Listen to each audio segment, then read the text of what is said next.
everybody. Welcome to City Girls Pod. And this is the show where we're talking about Sex in the City. And today we are talking about our favorite episodes of the show. It's going to be super fun. We've recapped every single episode and the first season of And Just Like That.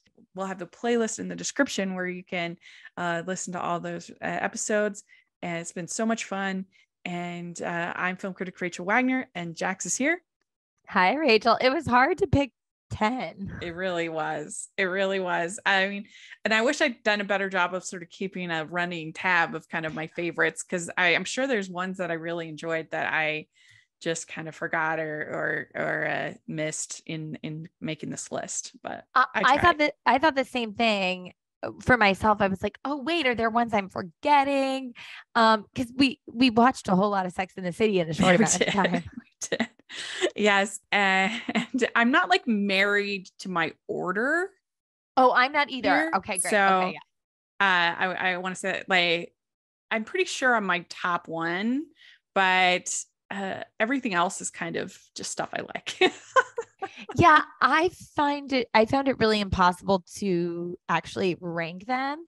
And also, like, I saw your list first and I was like heavily influenced. I was like, oh yeah, that one too. And also there are just such iconic episodes as well that it's hard. Yeah. I think it is so in our culture, and certain things people talk about so much that they almost like become your favorite in some ways because they're so familiar. Mm-hmm. And also I was trying to split it up in the different seasons as much as possible, because we've talked about it many times before that season 6 is the one that I had watched the most. Yes. And so it would have been easy to have a lot of season 6 on here, because that was the one I was most familiar with coming in. So I have the most nostalgia for, had seen the most. And so there are, ones that I really wanted to put on, like the He's Just Not Into You episode. I really wanted to put that on. Pick a little, talk a little, but I just had so many season 6 episodes. I didn't end up putting that one on. Did you have any honorable mentions that didn't quite make your list? Tough cuts? You know what? I didn't like that I'm noting, but now that you say that, I really liked Pick a Little, Talk a Little too. And it didn't make my list either. Yeah. See?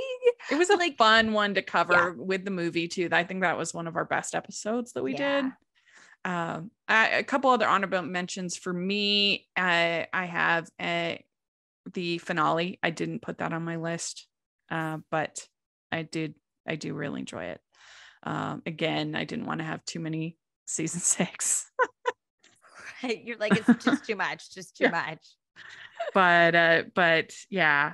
So let's dive in. Let's start. What is your number 10? Okay. So my number 10 is The Chicken Dance, season 2, episode 7, which I thought was, this is on your, wait, oh shoot. Yes. Am I allowed to say if it's on your list? No, yeah, go. Okay. Yeah. I don't know what number it is for you. But I thought this one was really fun. I like that the gals get to go to a wedding together. Miranda's plan to set herself up with an old friend of hers is thwarted, and he ends up marrying her decorator. And it was also really fun because of getting to kind of see Big be a total a-hole, in my opinion. Yes. Yeah. It's a tough Big episode. I do have it on my list. But I think in some ways this is a refreshing episode because the series, it comments a lot on, of course, dating and love and what the modern woman wants, what modern romance is. All of that is commented on throughout the series, of course. And this is the episode where I think we get the most sort of confrontation of the traditional tropes of romance, love at first sight, this kind of a thing. Can it be this fast? I think it can. So, when you know sometimes, and this is what this episode really confronts, that reality. Yeah. And they knew immediately. Yeah, they did. Very good choice. Okay. So for my number 10, I have Drama Queens. Season 3, episode 7. This is when Carrie decides to really start dating Aiden. And we get our introduction of Trey in like a good way, in that he's like, they actually seem to be really well suited for each other. They're really, like smitten with each other. And so that is, I think, a very satisfying, fun episode. Yeah, it's always interesting to me how the different like chapters we have with Sex and the City, and some of that is marked by who the women are dating at the time, and the Aiden Trey era, especially when it was good. In some ways, it felt like both of them were endgame, and I think that it doesn't mean you don't have a relationship. If it doesn't mean that you don't have a good relationship if it doesn't last forever. Mm-hmm. And I think that unlike Petrovsky or Richard, some of the people that I cannot stand, I actually think Trey was good while he was good, and Aiden will always be a favorite. Mm-hmm. Yeah. Yeah. And we also, that we have Aiden kind of confronting Big. That dynamic starts a little bit in this. We have we have Miranda and Steve. This is when she starts doing his laundry, and she gets kind of upset. Understandably, she's like, "Who am I? What's going on?" Yes. And so yeah, it's a fun. This is a fun, light episode. Yeah, this one's really fun. Yeah. All right, what's your number 9? My number 9 is Hop, Skip, and a Week, season 6, episode 6. This is a great one because our Harry proposes. And also Burger's back on the scene. Yeah, this one, I think this one, that moment when Harry proposes to Charlotte is so well earned.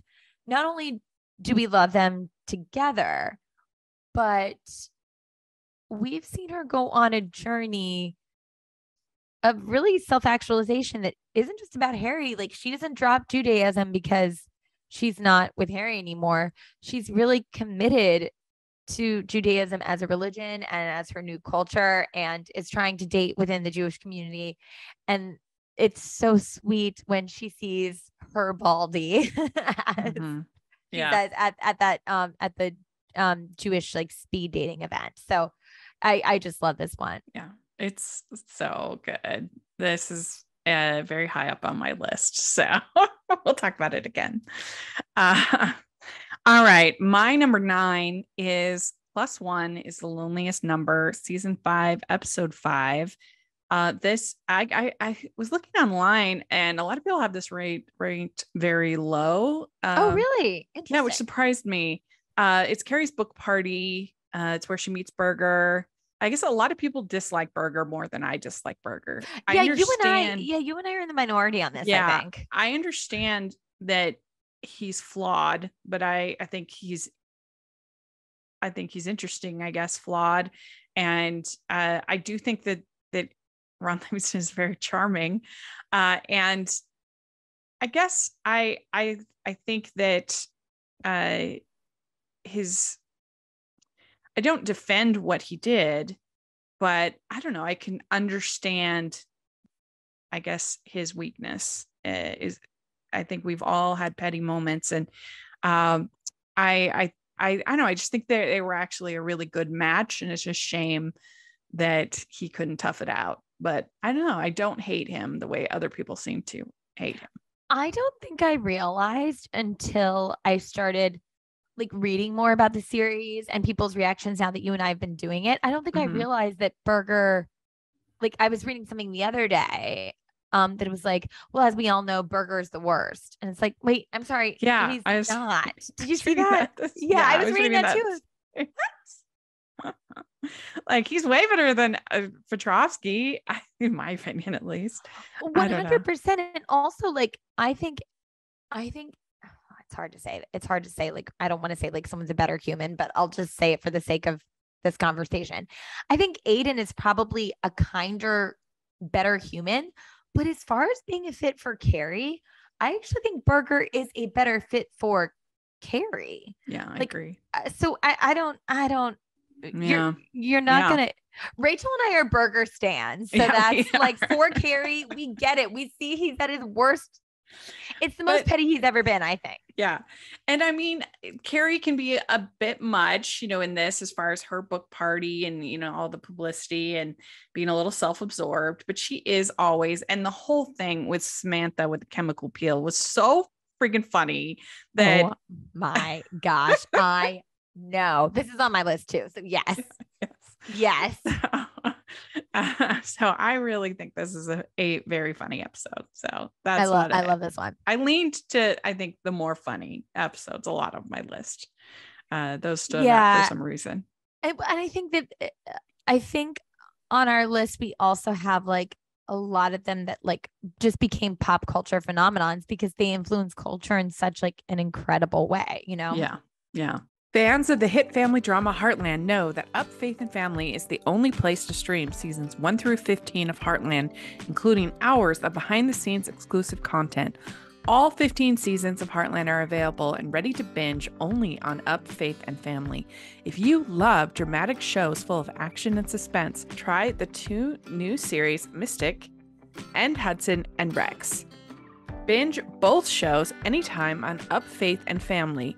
Watch new series and premiere feel-good films like Finding Love in San Antonio, which debut first on Up Faith and Family.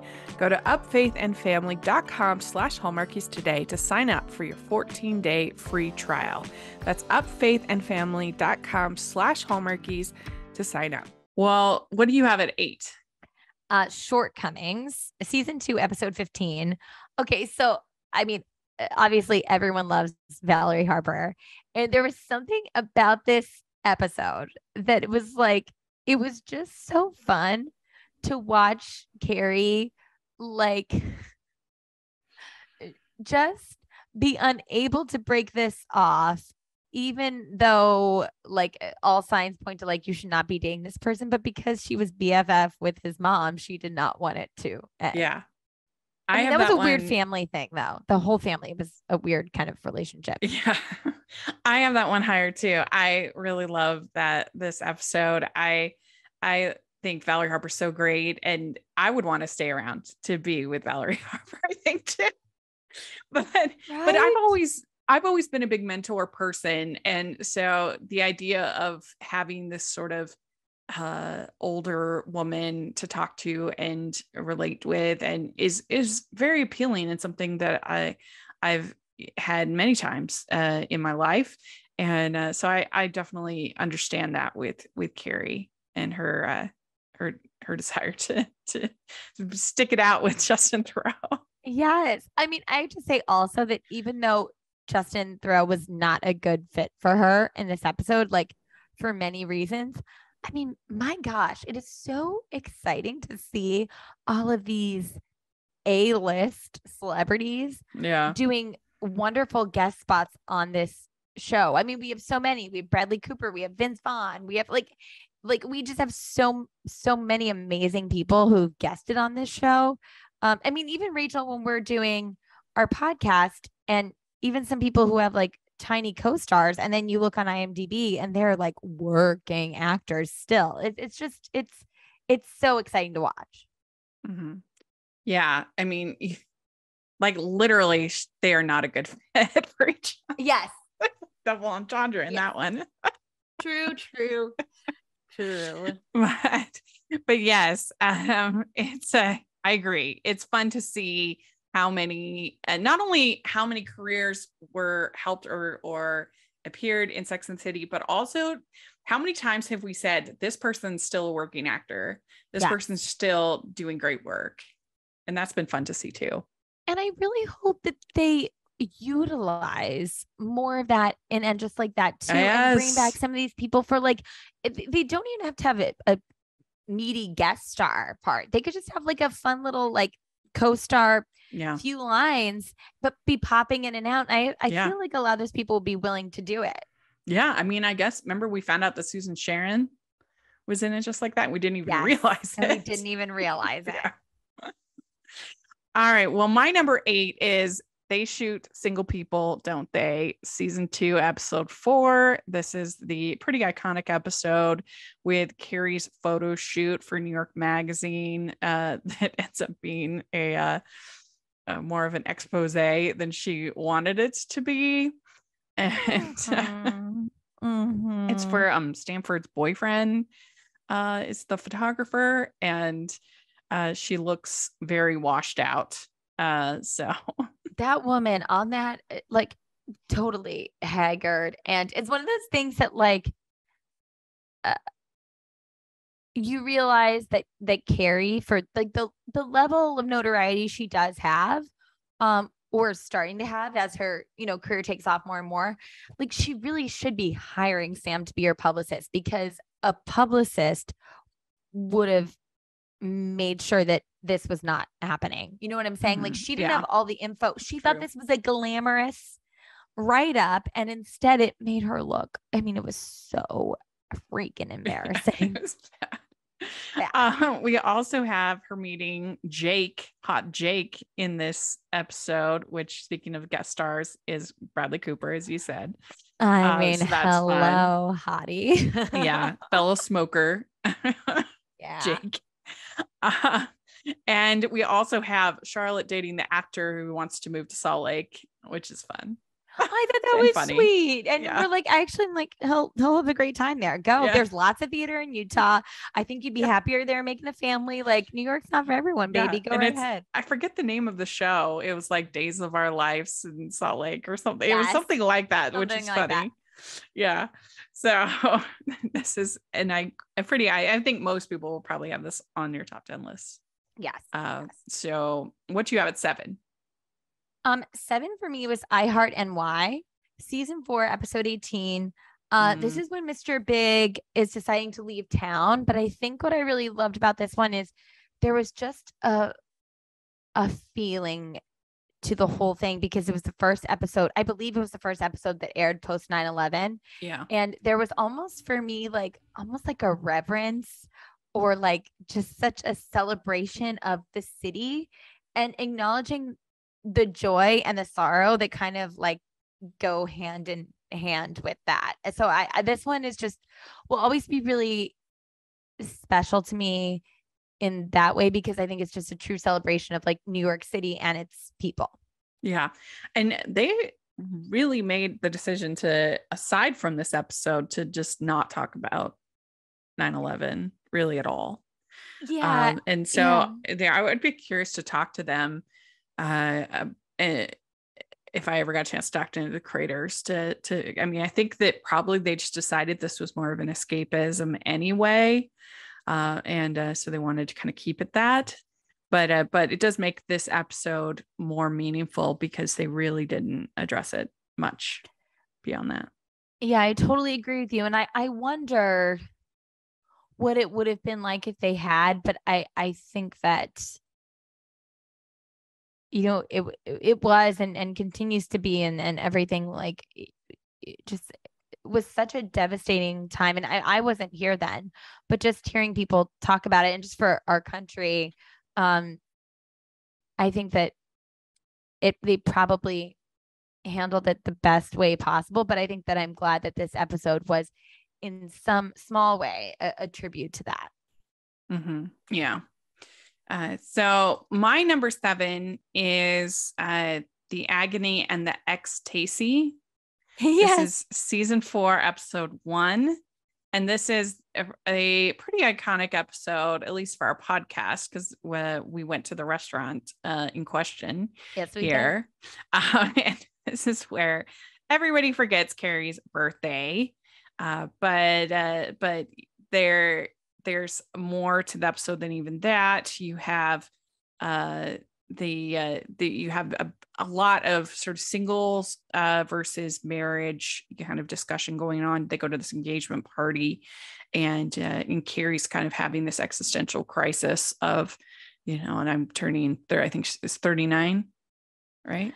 Yeah, I'm trying to remember how old she was turning here. I think, I'm pretty sure it was 38 or 39. And what is she going to like do with her life, like what's happened to her life. Like, and I get that. But for me, it was really when I turned 30, that for turning 40 was actually a lot easier than turning 30, because when I turned 30, I just felt like I had done nothing with my life, that I had spent 3 years in this job that I was miserable at. I'd gotten out of it by that point, but just kind of was still sort of in recovery mode from that, from that experience. And so I just felt like my 20s had come and gone, and what had I done?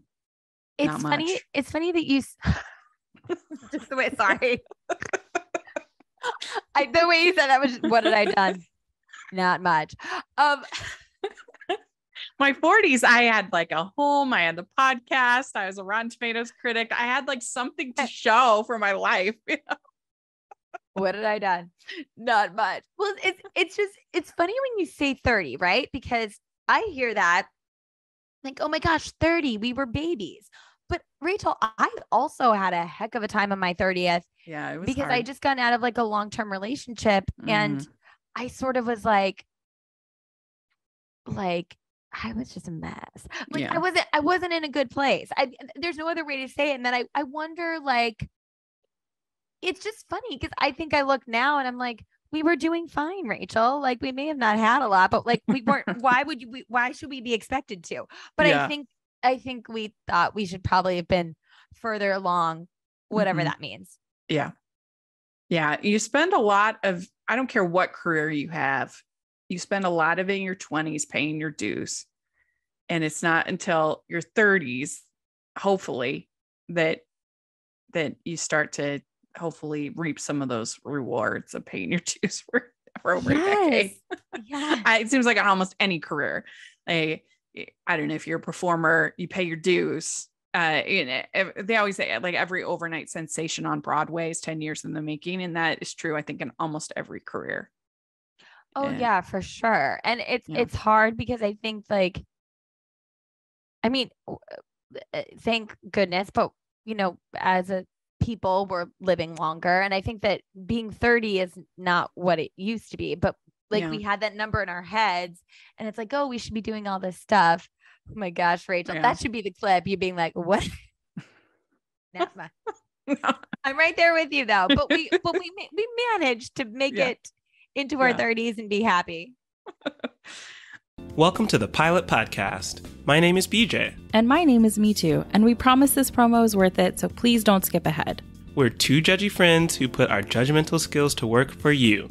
We review the pilot episodes of new and popular shows and shows that our listeners request to answer your question, should I watch this? Look, a lot of us are spending a lot more time at home, and yes, we should be reading and trying new projects and enriching ourselves, but does anything beat binging a great show? Let us take the guesswork out of deciding what your next show will be. Tune in to The Pilot Podcast at thepilotpodcast.com. So we're on 6, right? I think 6. Oh, yes. Wait, yes. So we're on 6. Okay, my episode 6. Oh, yes. A Woman's Right to Shoes, season 6, episode 9. Okay, couple things I thought were fun about this. Harry is walking around the apartment just stark naked, and a surprising thing about this is Harry's got a pretty good body.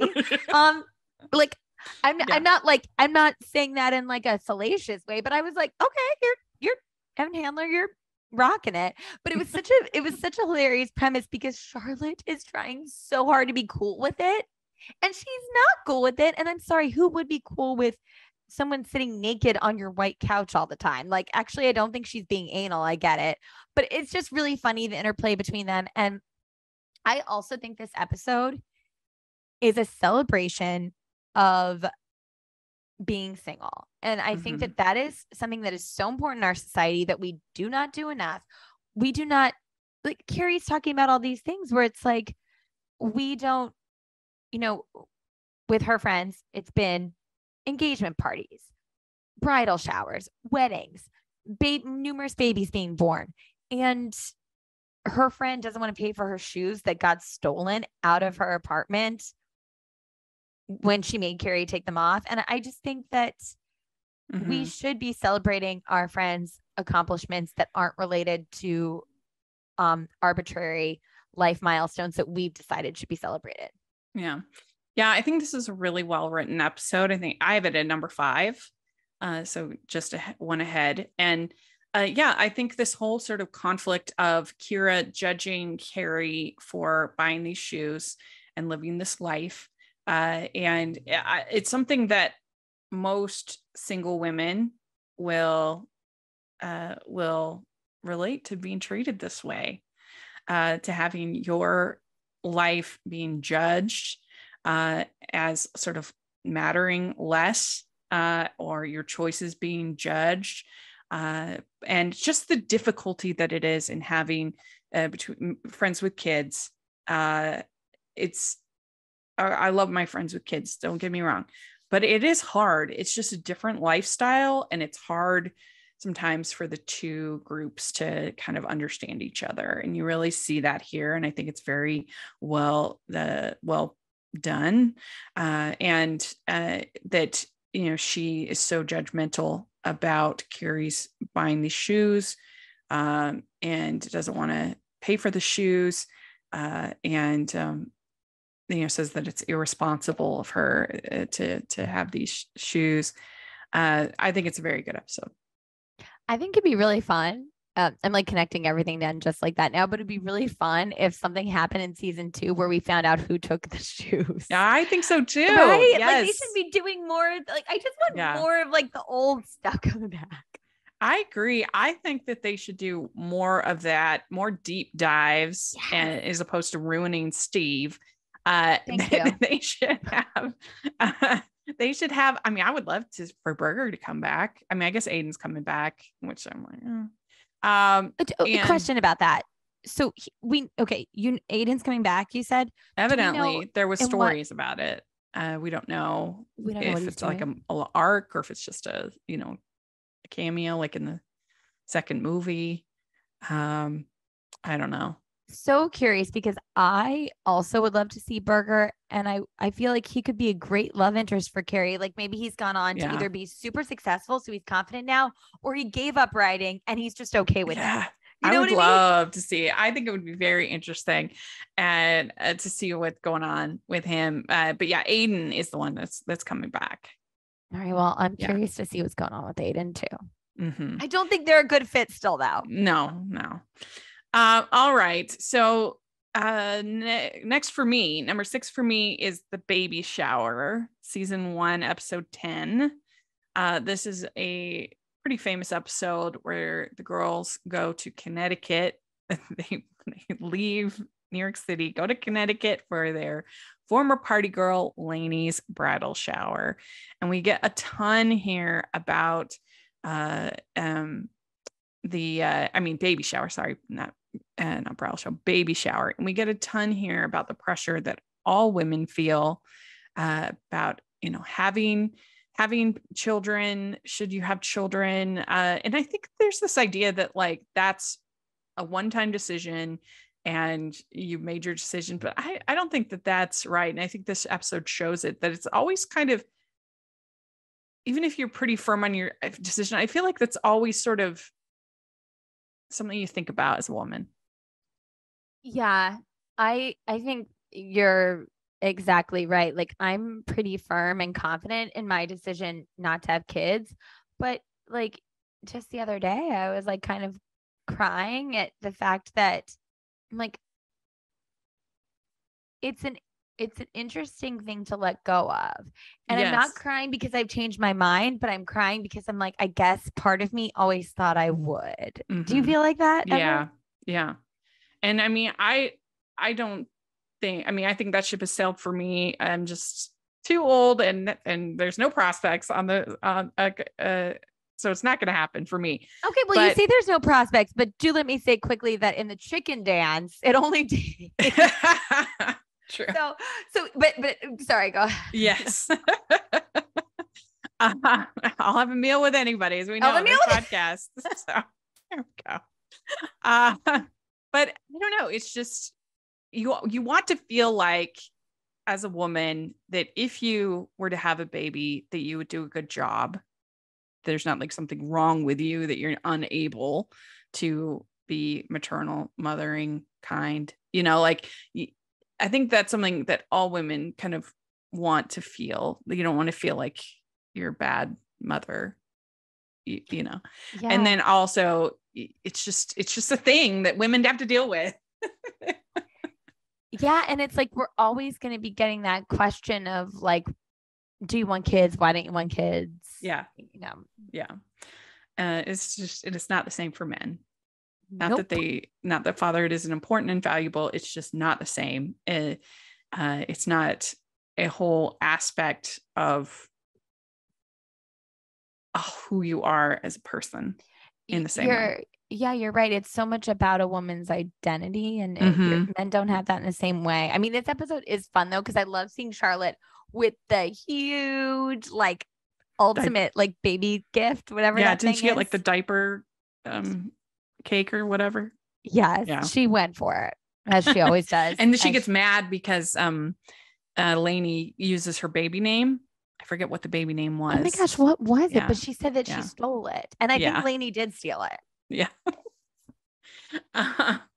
So that is my number 6. My number 5 is A Woman's Right to Choose. So I agree with everything you said. The whole debate between friends with kids and making things work in that regard. I just think it's a great episode. So what do you have at 5? For 5, I have X in the City, season 2, episode 8. This is when she finds out Big is marrying Natasha. She does the whole "your girl is lovely" hubble. It's so cringe, but it's also so great. And I love when she says, like, the last line of it is, maybe some women aren't meant to be tamed. Maybe they just need to run free until they find someone just as wild to run with them. And I think that this was very much what I felt like. It seemed like the big storyline was ending here, right? I mean, we all know it wasn't, because you and I didn't watch the show in real time. And right. We know he's endgame. But there was something about it that felt triumphant and peaceful. And that it was like, no matter what, this isn't a love story between Carrie and Big. This is about our girl celebrating who she is. And I thought that this episode really hit home. And she looks fabulous in that white dress. Yeah. Yeah, that is a good one. I forgot about that one, but yeah, that's a good moment for Carrie, for sure. It really is. All right, my number 4. Oh wait, so yeah, my number 5 is Woman's Right to Choose. What is your number 4? My number 4 is, oh yes, we talked about this one. +1 is The Loneliest Number, season 5, episode 5. Chemical Peel. Yeah. Carrie meeting Burger in the book party.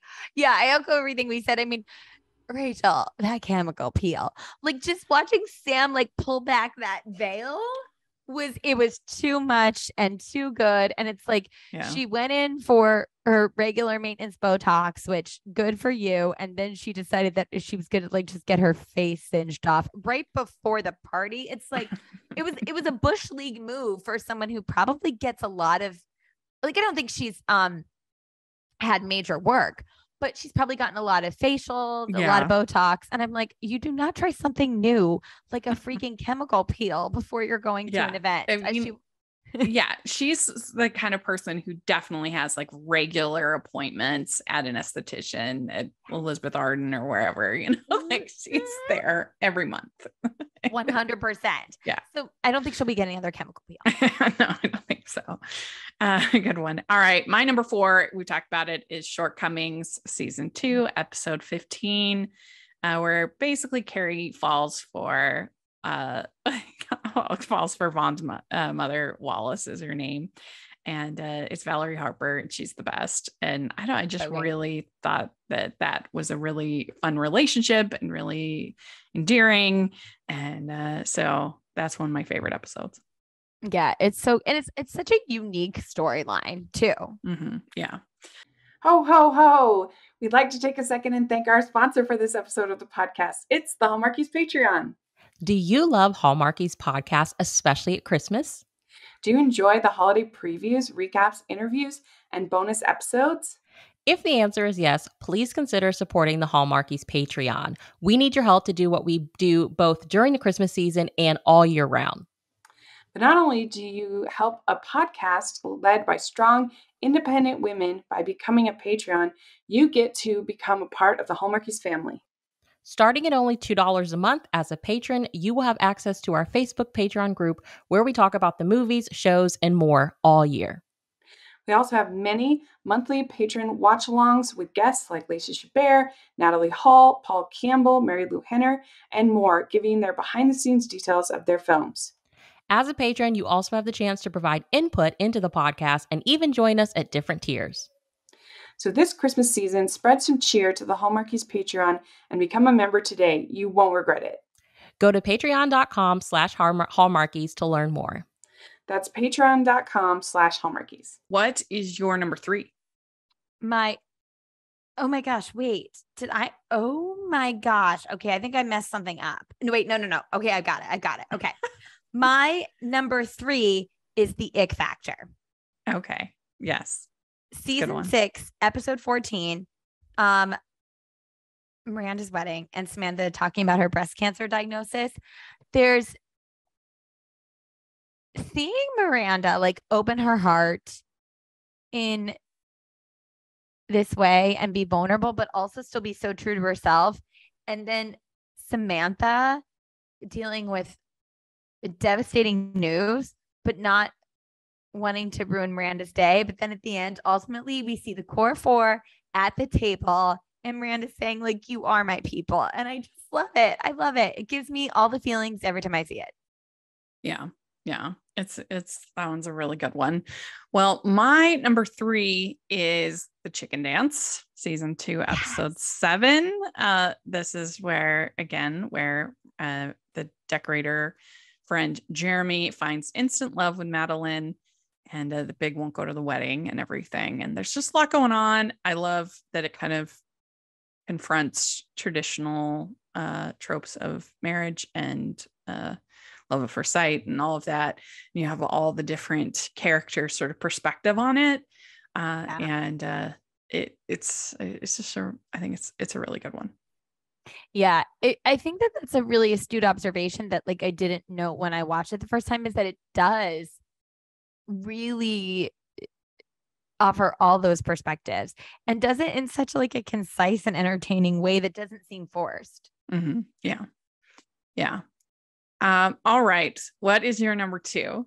Okay, my number 2 is The Post-it Note Always Sticks Twice, which you already had on season 6, episode 7. I mean, this created something huge in pop culture, and it's also just like so ridiculous and absurd. And the way that Carrie deals with it and the way the girls help her deal with it, I just thought was so hilarious. Them getting high. Hilarious. And she's like, for smoking a doobie. Like, it's just so funny. To be honest, and I wanted to ask you this, there are 2 episodes that like deal with this whole thing, the breakup and the Post-it note. And I think that this is the one I prefer when it's like the aftermath of it, like the smoking and stuff. But my goodness, it's also to me just like peak the girls like having fun and being silly. And I think most of us have had either breakups that have been difficult or like disappointing things where like we've been rejected. I think everyone can relate to being rejected. And this is rejected in such a ridiculous and painful fashion. So I thought this was so funny. Yeah. My number 2 is My Motherboard Myself, season 4, episode 8. This is a really, really good episode with, so Carrie's getting increasingly frustrated with her laptop. She's having it to get serviced. And like, that's like a fun enough plot with Aiden trying to help her with it and all of that. But where I think the real cream of this episode is that Miranda's mother dies in this episode, and she doesn't want to kind of ask for help and support. And but then Carrie, they go, and Samantha goes, and the whole team goes and is there for her, and it's very moving. And I think it's one of the best episodes as far as the sisterhood between the women. Yeah, helping Miranda.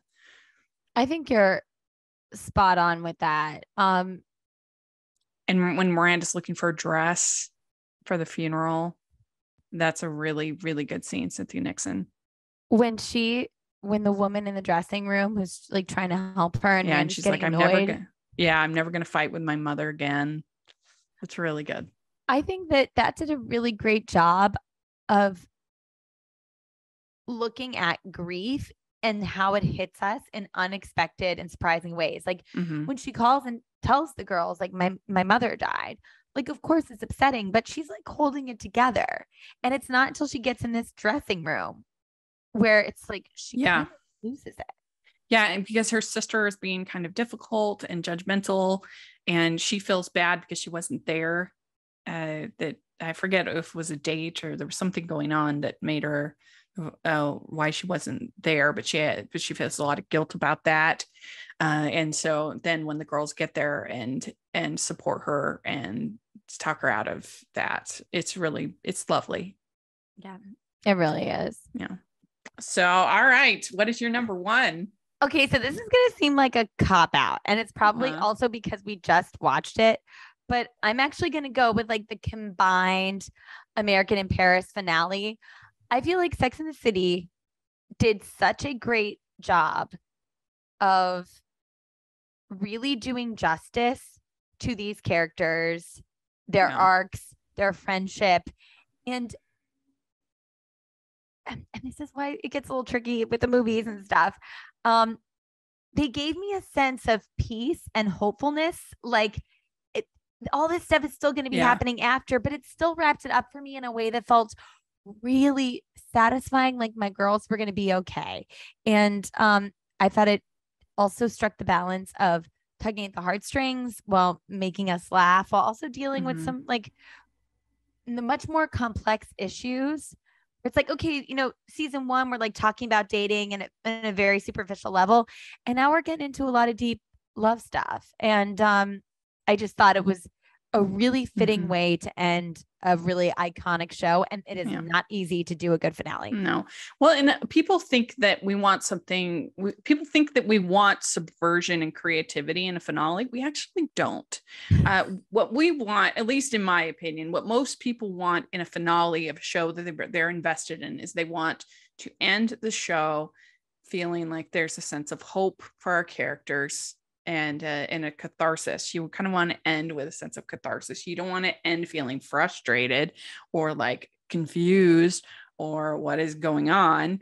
That's not the right spot to be creative. That's not the right spot to suddenly do something different that you haven't been doing in the show. And so that's why endings like the ending of How I Met Your Mother suck so badly, because it doesn't fit with the whole theme of literally the whole message of every episode of that show.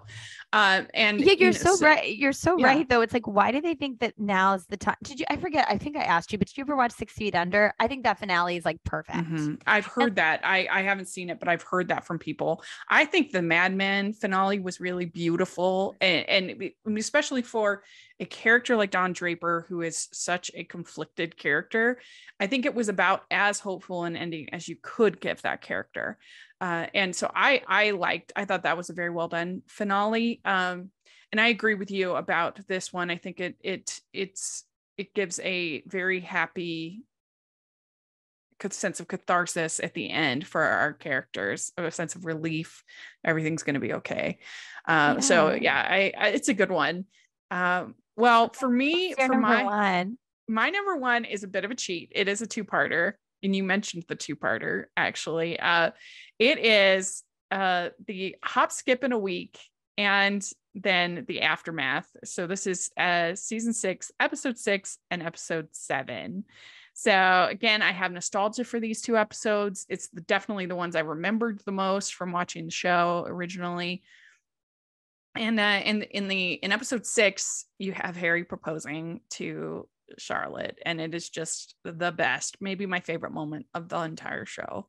It's so sweet, so endearing. They love each other so much. And I just love that they allowed this relationship to be so like pure. And I guess they break up briefly, but you never have a sense of like one of them cheating on each other or like being tempted or anything like that. This is just, they just love each other. And sometimes that happens. Sure. Sometimes things are messy too, but I know plenty of people who have had really lovely marriages and lovely, relationships. And so I don't know, I really appreciate they allowed that relationship to play out just so beautifully, and even end to end just like that. And I'm grateful that they didn't try to make it like messy, because a lot of times people think, oh, if we make the relationship messy, it's more like accurate or realistic or true to life or whatever. But there's all kinds of relationships. I mean, my parents are still they're going on how many years?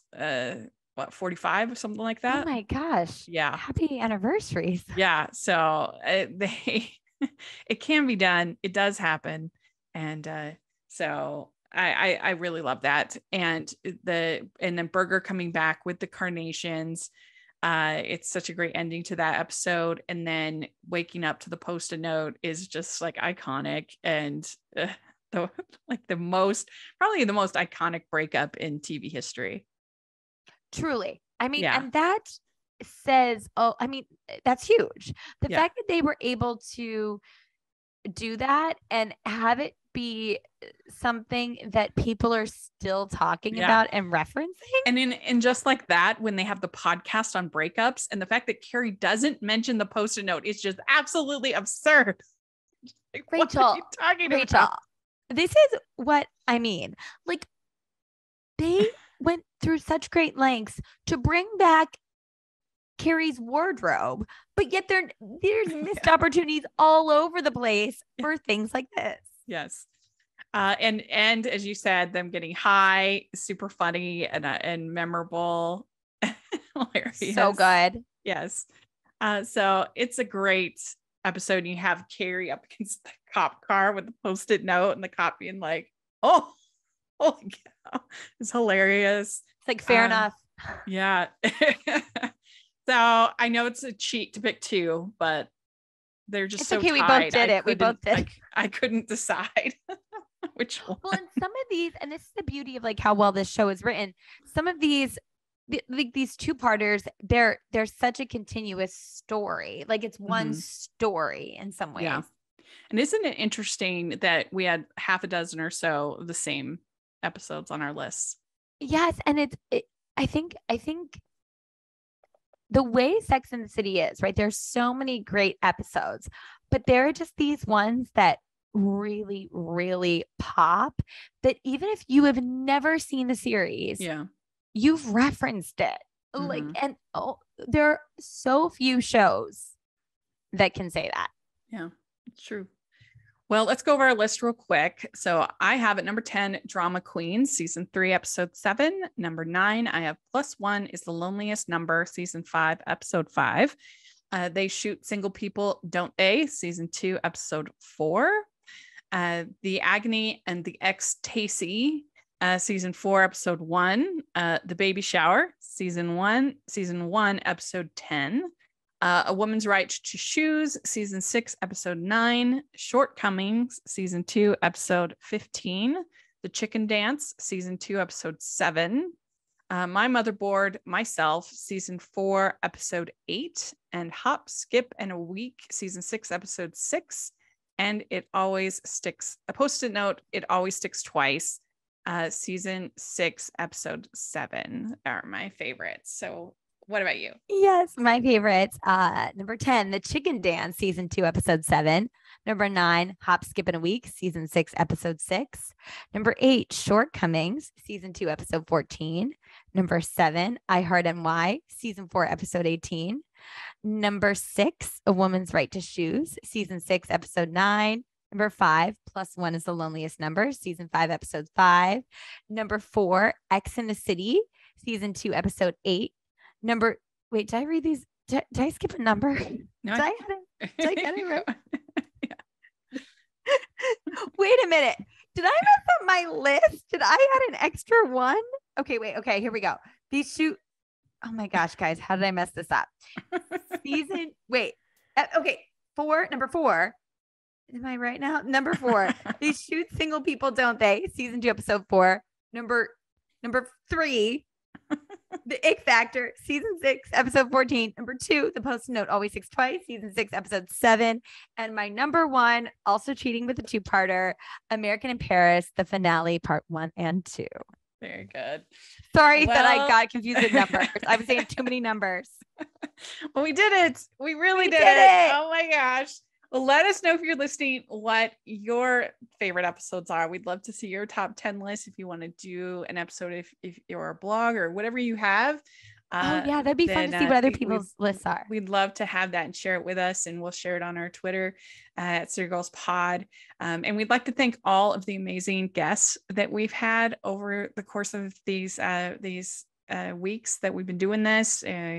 Kaylee and Saja and Megan and so many that have been, everybody we've had. It's just been a delight. So yeah, it's been so fun getting to talk about this with different people with different perspectives, and getting to do it with one of my closest friends, and watching a show all the way through like this that you and I had seen. I know I'd seen all of it, but I've never watched it through like this. I think you and I both heavily were in the TBS season 6. Yeah, exactly. Yeah, it's been a great experience. So thank you so much to you. Jax, how can people find you? Oh, yes, I forgot about that. Jacqueline C tweets on Twitter and Jacqueline Collier on Instagram. And you can find me at Rachel's Reviews, all of our social media, iTunes, YouTube, and on Rotten Tomatoes. Check that out. Also, make sure you're following the podcast at Hallmarkies Pod and Hallmarkies Podcast, all of our social media. If you're listening on iTunes, please leave your ratings and reviews. That really helps us a lot. And if you're watching on YouTube, please give the video a thumbs up and subscribe to the channel. We appreciate that so much. We also have our Patreon group and merch store. We get City Girls Pod merch. Check that out. And we'll talk to y'all later. Bye. Bye.